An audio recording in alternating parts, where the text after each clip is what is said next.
Welcome to money matters for women. मैं हूं प्रियंका उपल आनंद और हर बार की तरह शो में यही कोशिश रहेगी कि हमारी फीमेल व्यूअर्स को सही डायरेक्शन मिल सके, उनके फाइनेंशियल बजट को, उनके पोर्टफोलियो को बनाने में हम उनकी मदद कर सके। और आपके तमाम सवालों के जवाब देने के लिए आज हमारे साथ जयंत पाय बने हुए हैं।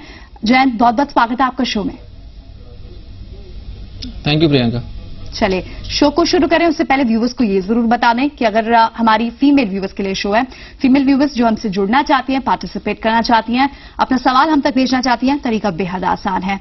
आप हमें एसएमएस के जरिए या फिर ईमेल के जरिए रीच कर सकते हैं। एसएमएस करने के लिए आपको हमारा कीवर्ड है SHE, इसके बाद हम अपना सवाल लिखें और उसे भेजें 57575 पर, या फिर SHE@zenetwork.com हमारा ईमेल एड्रेस है, इस पर आप अपना सवाल भेज सकती हैं।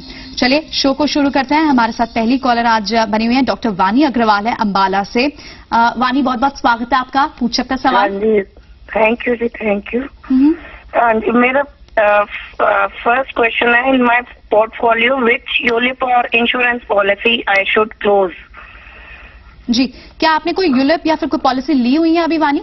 हाँ जी, send the details.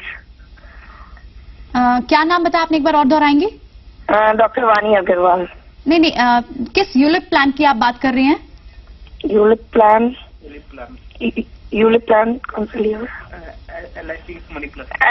LIC money plus. चलिए, LIC मनी प्लस में इन्होंने ऑलरेडी इन्वेस्टमेंट की हुई है। क्या और डिटेल्स दे पाएंगे आप वानी इसके बारे में? डिटेल्स क्या है? चलिए, LIC मनी प्लस पॉलिसी है इनके पास। जयंत से जान लेते हैं। जयंत, यूलिप फंड लिया हुआ है इन्होंने और जानना चाहते हैं कि कैसा है उनका ये इन्वेस्टमेंट डिसीजन। वानी, ये LIC मनी प्लस जो है, जैसे आपने कहा, एक यूलिप है और यूलिप में कोई रिटर्न्स गारंटीड नहीं होते हैं। सो जब भी आप कोई यूलिप चुनते हो, you should be clear that since the returns are not guaranteed, अगर आप यूलिप के जो पूरा टेन्योर है, जो भी 8-10 साल जो भी है, अगर आप निवेशित रहे तभी आपको फुल बेनिफिट आपको मिल सकता है। बहुत लोग ये सोचते हैं कि हम लोग यूलिप 3 या 5 साल के लिए रख के फिर उसको सरेंडर करेंगे, लेकिन जब ऐसे करते हैं तो एक तो सरेंडर पेनल्टी लगने के चांसेस हैं और उसके ऊपर जो भी खर्चे आपने पहले 2-3 साल में दिए हैं उसके कारण यूजुअली आपका पॉलिसी लॉस में रहता है। तो मेरी राय है कि आप अगर ये सिंगल प्रीमियम नहीं है, अगर आप एवरी ईयर प्रीमियम भरते हो तो you continue doing that and you stay till the entire tenure of the policy. चलिए, आप बने रह सकते हैं इस पॉलिसी में। अगर आप हर साल प्रीमियम भरते हैं तो आप कन्वीनियंस के हिसाब से आप अपना प्लान देख सकते हैं। अगर हर साल भरते हैं तो आपके लिए निवेश ठीक है। इसमें यही राय है जयंत पाय की। चलिए बढ़ेंगे आगे। एक और कॉलर है हमारे साथ फोन लाइन पर बने हुए हैं, तनुजा सिंह है, अंबाला से आएंगे भी। तनुजा जी, बहुत बहुत स्वागत है आपका, पूछे अपना सवाल। मेरा सवाल, नमस्ते जी। जी नमस्कार, पूछिए। मैं तनुजा सिंह अंबाला से बोल रही हूँ। मेरा सवाल यह है कि मैं SIP के थ्रू म्यूचुअल फंड में 1 साल से निवेश कर रही हूँ जी। मैंने जो पोर्टफोलियो आपको भेजे हैं उसमें किससे बनी रहूं और किसे बंद कर दूं? चलिए, तनुजा का पूरा डिटेल पोर्टफोलियो हमारे पास है, इन्होंने अपना पोर्टफोलियो भेजा है। जयंत, अगर क्विकली आपको बताएं तो लगभग 10 म्यूचुअल फंड्स है जिन्होंने 10 म्यूचुअल फंड्स में इन्होंने इन्वेस्ट किया हुआ है। राउंड अबाउट इनका 1000 पर मंथ एवरेज पड़ रहा है हर म्यूचुअल फंड में। फंड इनके इस तरह से हैं, आप देख सकते हैं स्क्रीन पर। कैसा लग रहा है इनका पोर्टफोलियो, कैसे बनी रहे या कुछ चेंजेस कर सकती हैं? तनुजा, मुझे लग रहा है कि आपके पास जरूरत से ज्यादा म्यूचुअल फंड्स हैं। उसके ऊपर जो भी स्कीम्स आपने चुने हैं उनका परफॉर्मेंस भी बहुत एवरेज है। कभी कभी ऐसा होता है कि हम लोग अच्छे फंड्स चुनते हैं, लेकिन जब हम लोग एक पोर्टफोलियो में मिक्स करते हैं तो उनका कॉम्बिनेशन सही नहीं होता है। लेकिन आपके केस में बहुत ऐसे फंड्स भी हैं जिनका परफॉर्मेंस खराब है। तो मेरी राय में, क्योंकि आप केवल 10 या 11 हजार पर मंथ निवेश कर रहे हो, आपको नंबर ऑफ फंड्स कम करने चाहिए। तो मेरी राय यह है कि आप पहले ये 4-5 फंड्स जो मैं अभी नाम ले रहा हूं वो उनमें SIP बंद करें। एक है SBI इमर्जिंग बिजनेस, सेकंड है एक्सिस इक्विटी, थर्ड है एक्सिस ट्रिपल एडवांटेज, फोर्थ है ICICI डिस्कवरी और फिफ्थ है Reliance balanced fund. ICICI discovery एक अच्छा फंड है, लेकिन क्योंकि हम लोग नंबर ऑफ स्कीम्स कम करें, इसके लिए मैं ये कह रहा हूं कि आप उसमें भी निवेश बंद करें। और ये जो SIP का जो अमाउंट जो फ्री अप हो जाएगा, जब आप ये अमाउंट SIP बंद करोगे तो जो अमाउंट आपके पास बचेगा that you divert to your other schemes. तो आपका जो नया पोर्टफोलियो है वो ऐसा हो सकता है लार्ज कैप फंड्स में एक IDBI इंडेक्स फंड और ICICI फोकस्ड ब्लू चिप, ये दोनों में 3000 पर मंथ। HDFC टॉप 200 जो आपके पास ऑलरेडी है, उसमें आप अमाउंट डबल कीजिए फ्रॉम 1000 पर मंथ टू 2000।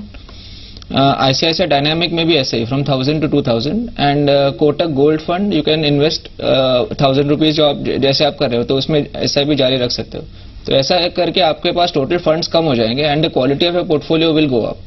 चलिए, बहुत जरूरी है तनुजा जी ये जानना कि जरूरी नहीं है कि बहुत सारे फंड्स में निवेश किया जाए, कहां निवेश किया जाना चाहिए और कितना निवेश किस फंड में किया जाना चाहिए, इस पर नजर जरूर रहनी चाहिए।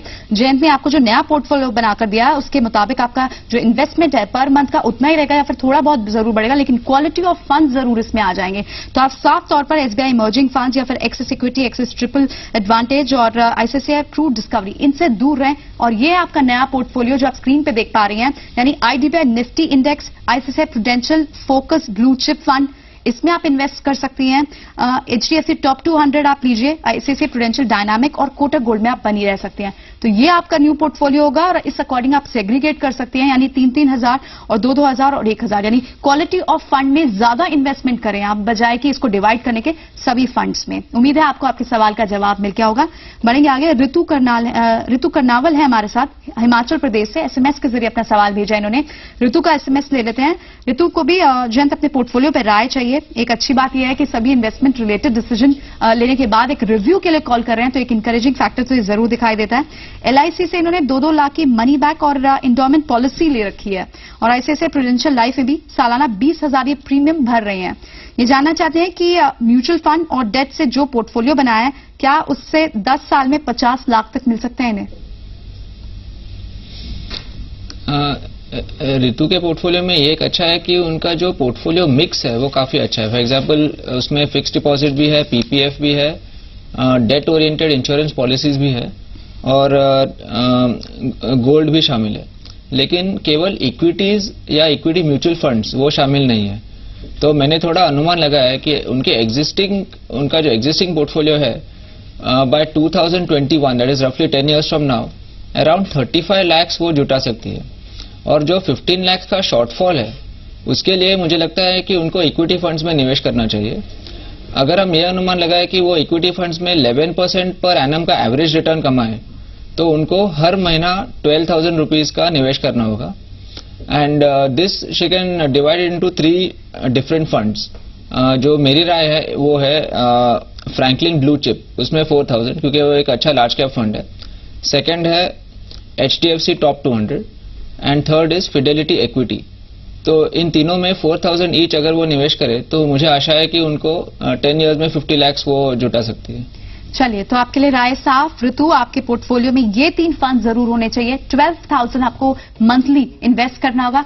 3-3 हजार 3 फंड्स में लगा दीजिए, एक बार आप नोट कर सकती हैं। और फ्रैंकलिन ब्लू चिप है एक पहला fund, HDFC top 200 second fund होगा और फिडेलिटी इक्विटी तीसरा फंड होगा, जहां पर आप इन्वेस्ट कर सकती हैं लगभग 4-4 हजार रुपए। 12,000 टोटल आपकी इन्वेस्टमेंट होगी 1 महीने की। तो चलिए, उम्मीद है आपको आपके सवाल का जवाब मिल गया होगा। और इसी के साथ फिलहाल रुकेंगे एक छोटे से ब्रेक के लिए। जयंत हमारे साथ बने हुए हैं, आपके सवाल लेंगे और भी कॉलर से बात करेंगे। बने रहे हमारे साथ।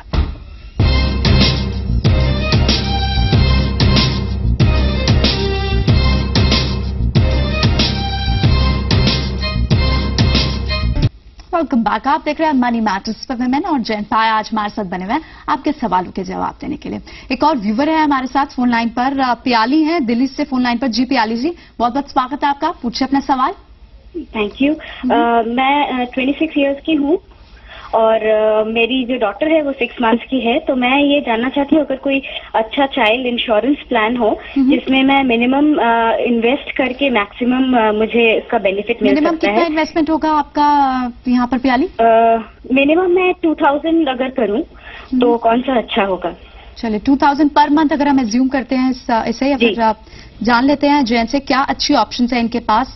2,000 रुपये महीना यानी साल का लगभग 24,000 ये इन्वेस्ट कर सकते हैं। और जैसे कि बता रहे हैं बच्चे के लिए चाहिए तो एक टाइम होराइजन ऑब्वियसली ज्यादा होगा। जयंत, क्या रिकमेंड करेंगे?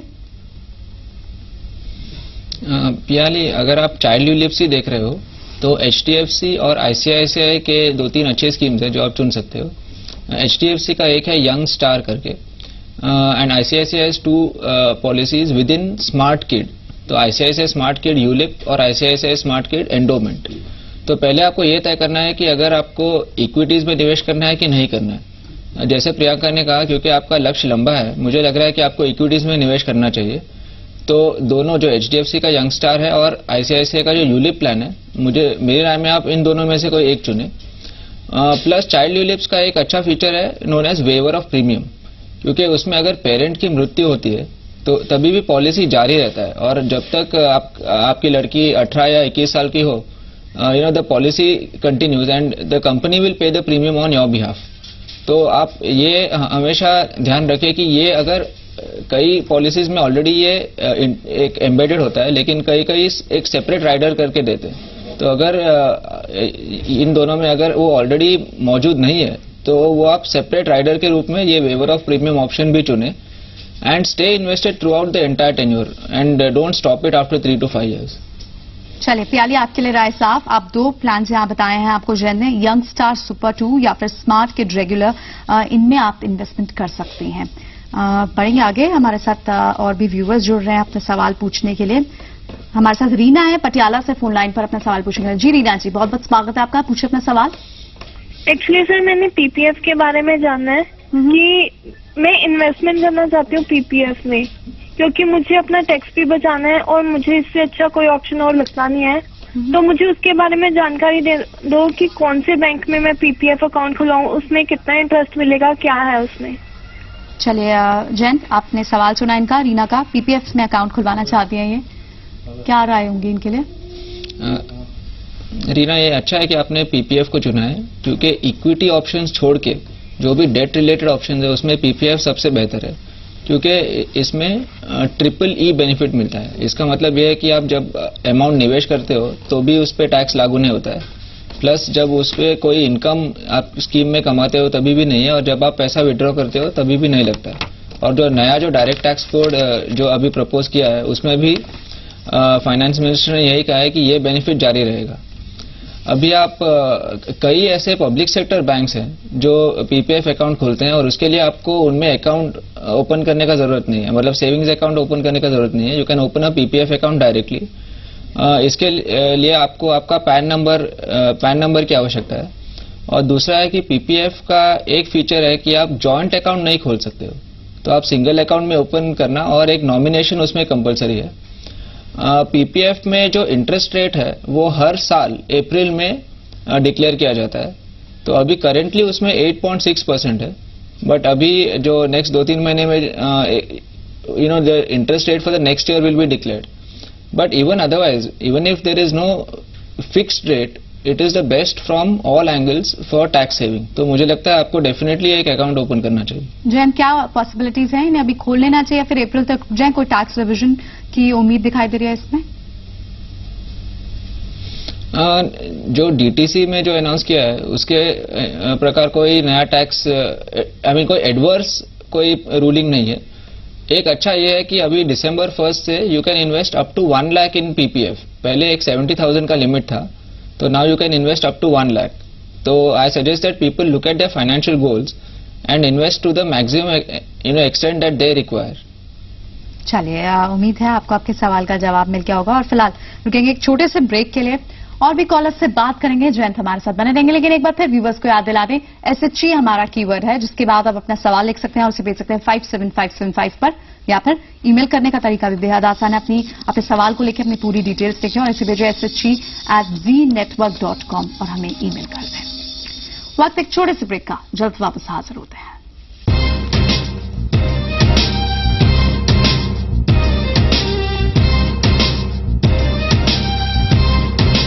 ब्रेक के बाद एक बार फिर आपका स्वागत है। आप देख रहे हैं मनी मैटर्स पर विमेन। हमारे साथ एक और व्यूवर हैं, शर्मिष्ठा बरुआ हैं कोलकाता से। जी शर्मिष्ठा, बहुत बहुत स्वागत है आपका, पूछे अपना सवाल। शर्मिष्ठा से साथ संपर्क नहीं हो रहा, लेकिन उनका सवाल ले लेते हैं। इन्होंने ईमेल के जरिए जो अपना सवाल भेजा था। जयंत, LIC वेल्थ प्लस को लेकर इनका सवाल है। ये ऑलरेडी इसमें निवेश कर चुकी हैं। 2009 में इन्होंने इस प्लान को लिया, लगभग 1,60,000 रुपए निवेश किया है। क्या इनकी इन्वेस्टमेंट ठीक है, कुछ चेंजेस की जरूरत है? शर्मिष्ठा, ये जो पॉलिसी आपने चुनी है वो एक गारंटीड NAV पॉलिसी है। इसका टोटल टेन्योर है 8 साल और जो between the first and 7th year जो भी हाईएस्ट एनएवी है वो आपको मैच्योरिटी के बाद मिलेगा। तो क्योंकि आपने काफी बड़ा अमाउंट लिखा है, रिटन दैट यू इन्वेस्टेड 1,60,000, तो मैं ये अनुमान लगा रहा हूं कि आपने सिंगल प्रीमियम ऑप्शन चुना है।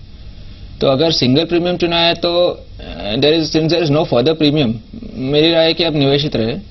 अगर आप एनुअल प्रीमियम ऑप्शन चुना है और अगर आप फर्दर प्रीमियम नहीं देना चाहते हो तो आप पॉलिसी सरेंडर करने के बजाय आप उसको फुल्ली पेड अप स्टेटस में कन्वर्ट करें। तो इससे आपको यह बेनिफिट होगा क्योंकि ऐसे पॉलिसीज में, गारंटीड एनएवी पॉलिसीज में आपको फुल टेन्योर में निवेशित रहना बहुत जरूरी है, नहीं तो आपको ये गारंटी का बेनिफिट मिलता नहीं है।